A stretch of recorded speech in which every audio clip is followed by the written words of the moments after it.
The case that brought them into Judge Judy's courtroom didn't start as a lawsuit. It started as love, or what they both thought was love. A love that had turned into gasoline and shouting and fear. Judge Judy began the hearing in the calm, clipped tone that always made an audience sit up straighter. "Ms. Clonch, Mr. McCracken used to be your boyfriend. He's not your boyfriend anymore." The cameras caught the plaintiff's face, Melissa Clonch, a thin woman with nervous eyes, then cut to the defendant, Tom McCracken, tall, red-faced, tapping one foot like a fuse waiting to be lit. "I've read your complaint," Judy continued, "and it sounds as if you had one hell of a fight when you broke up." Melissa swallowed hard. "Yes, Your Honor, September 16, 2013. Outside, it was just another Tuesday in Los Angeles. But in that courtroom, it was the day all their mistakes were replayed like a slow explosion. They had lived together for 6 months, half a year that felt like a decade. When they met, she'd been lonely, trying to rebuild after losing her job. He ran an air duct cleaning business, always talking about growth and hard work and how he didn't need anyone but himself. But within weeks, they were sharing everything. Dinners, bills, a bed, and finally a home that smelled of coffee, dog hair, and new paint. For a while it felt safe. Then control began creeping in like rust. At first it was his tone, joking about how she slept half the day. Then the jokes turned into accusations. "I work all day while you do nothing," he'd shout, even when she was washing his clothes or cooking his meals. Still, she tried to make it work. She told herself he was stressed, that people yelled when they cared. But stress doesn't pour gasoline. By the time they moved into the small house with the cracked driveway, Melissa's old BMW was dying. She wanted something more practical, so she sold it. In her story, the money went straight into a 2004 Dodge Caravan, her first real step toward independence. In his, she had no money at all. He paid $300 cash while she watched.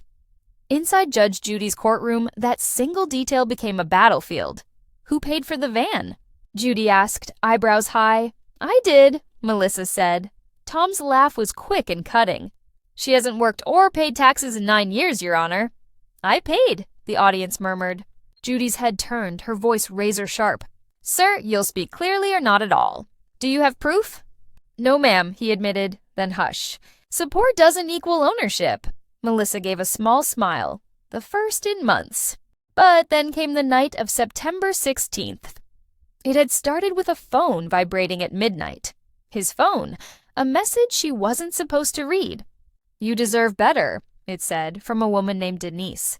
Melissa asked questions. He shouted instead of answering. She grabbed her keys, said she'd leave. He blocked the door. Words turned into shouting into something worse. In his rage, he stormed outside, grabbed a red gas can from the shed, and sloshed its contents across the hood of the van. The smell filled the night, sharp, chemical, unforgettable. "I didn't light it." He kept shouting later, but he didn't need to. The gesture alone burned deep enough. In court, Judy repeated his own words back to him. "You poured gasoline on the car because you were angry?" "Yes, Your Honor," he admitted, voice smaller now. "Then you thought better of it." "That's not good behavior, Mr. McCracken. That's insanity held back by luck." Melissa's eyes filled, not because she wanted pity, but because someone finally named it for what it was. Madness. She tried to show an $800 repair estimate. Judy waved it away. "You'll get $100, that's all. For the paint, and for my trouble reminding him he shall not do that again." The room laughed softly. She didn't. Then came the next part of her case. The bedroom set. It wasn't just furniture. It was the last thing she owned that felt like hers. A 4-poster bed she'd inherited from a friend who died years before. When she left after the gasoline night, she'd fled to her family 4 hours away, terrified he might come after her. She left the bed, dresser, and bench behind because the sheriff said she'd be escorted later. 2 weeks passed, then 3. She returned with the same deputy, pictures in hand, and found the garage empty. "The bed and the bench were gone," she said, voice trembling. Tom shrugged. "She left my house in rumbles. I put her stuff outside. Judge Judy slammed her pen against the desk. Then you're responsible for it. She left because you acted like a nut. You had an obligation to preserve her property. He tried to argue, but Judy didn't blink. You poured gasoline around her car. You think that's normal? You think that's love? He mumbled. She wanted to destroy my business, so I told her I'd destroy it. And you did, Judy said. You destroyed trust, property, and dignity. Congratulations, Melissa told the rest quietly, how she'd filed for a restraining order and how the judge had granted it. Did you go to that hearing? Judy asked. Yes, ma'am. Did the judge grant the order? Yes, of course, she said. Because she needed protection from you. He tried to smile, as if humor could hide guilt. It couldn't. The courtroom grew still again. Judy leaned back, voice measured. I'm awarding you $1,500 for the bedroom set and $100 for the car. Mr. McCracken, your counterclaim is dismissed. Next time you're angry, buy a punching bag. The gavel cracked like thunder. Case closed. Outside, the bright hallway light stung Melissa's eyes. Reporters whispered, cameras flashed. She didn't speak. She just breathed, slow and steady. The world finally felt real again. For months she'd dreamed of justice, and now she had a small piece of it.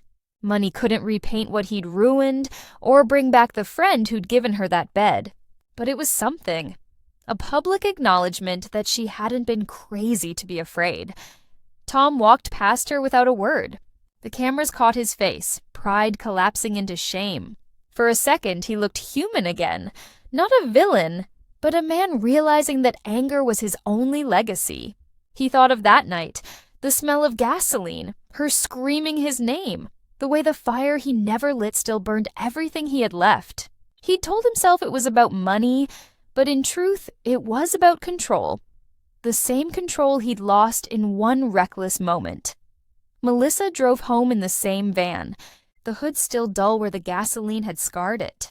The wind through the open window smelled clean.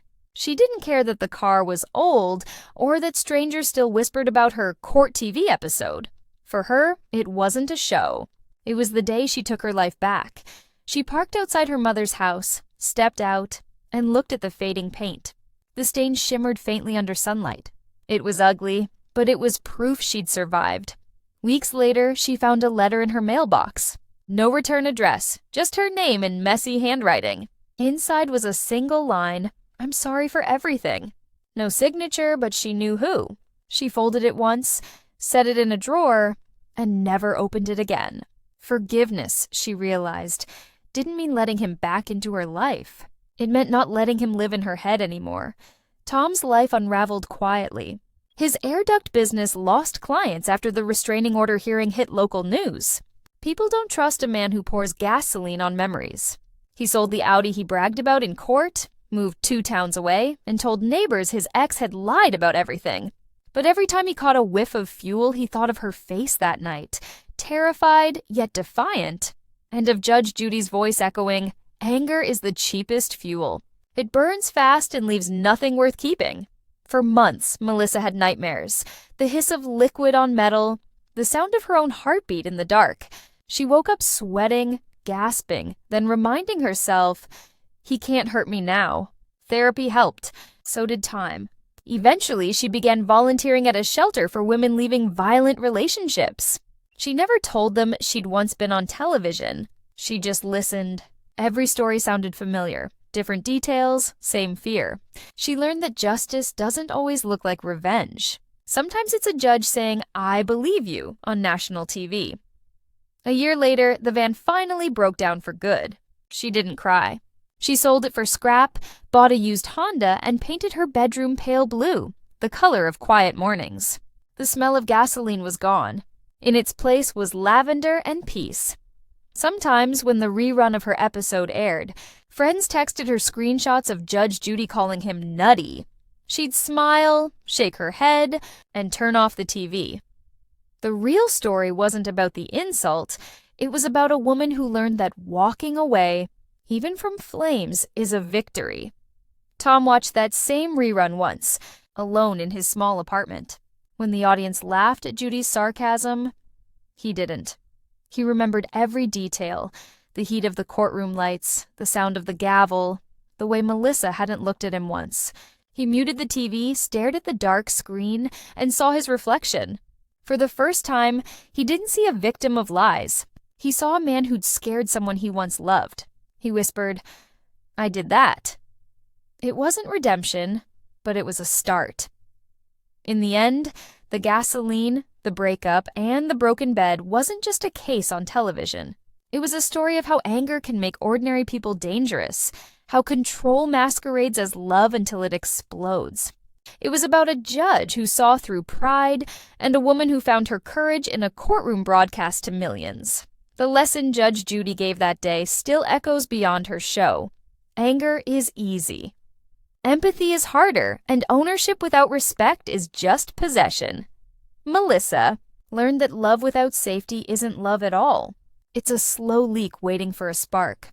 Tom learned that temper costs more than any lawsuit ever could, and everyone who watched learned that justice isn't about winning. It's about recognizing the moment you finally stop burning yourself to prove someone else wrong. Lesson: anger is the most expensive mistake disguised as emotion. When you pour it on something you once loved, you don't just set fire to property. You set fire to your peace, your name, and every memory worth keeping.